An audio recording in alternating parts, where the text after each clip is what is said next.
হয়ে গেছে নিরামিষ ঘন্ট, একদম গরম ভাতের সাথে পরিবেশন করুন।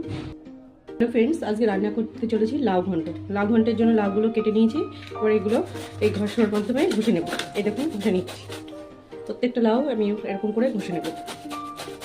লাউ ঘন্টের জন্য নিয়ে নিলাম শুকনো লঙ্কা, জিরে, তেজপাতা, বড়ি আর কাঁচা লঙ্কা। গ্যাসে কড়াই বসিয়ে দিয়েছি, এবার তেল দিয়ে দেবো।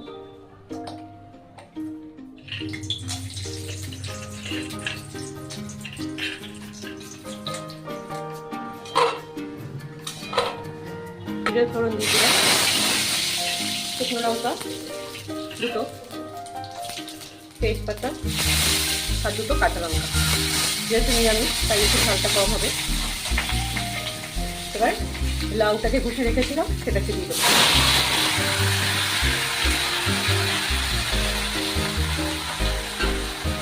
নিরামিষ রান্না একটু মিষ্টি মিষ্টি হলে ভালো লাগে, বেশি ঝাল করা যাবে না,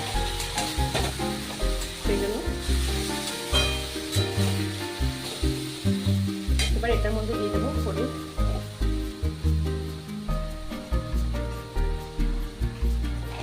আর দিয়ে দেবো লবণ, পরিমাণ মতো লবণ। যে যেরকম লবণ খান সেরকম বুঝে দেবে।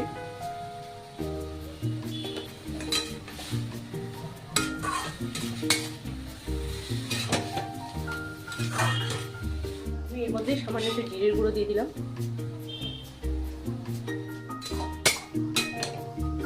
ভালো করে নাড়বো, যেহেতু নিরামিষ রান্না, নিরামিষ একটু মিষ্টি মিষ্টি হলে খেতে ভালো লাগে।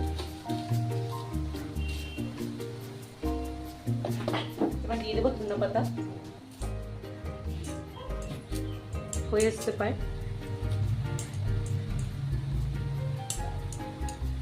আর দিয়ে দেবো বড়ি, বড়িগুলো একটু ভেঙে দিচ্ছি আমি। যারা বড়ি খেতে ভালোবাসেন তারা দিতে পারেন, আর না যারা বড়ি খেতে ভালো লাগে না তারা না স্কিপ করে যেতে পারে। করে নাড়বো।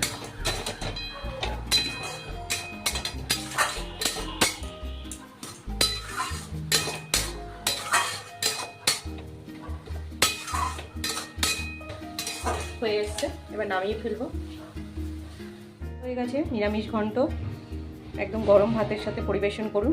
আমার রান্নাটা যদি ভালো লাগে অবশ্যই আমাকে সাবস্ক্রাইব করবেন।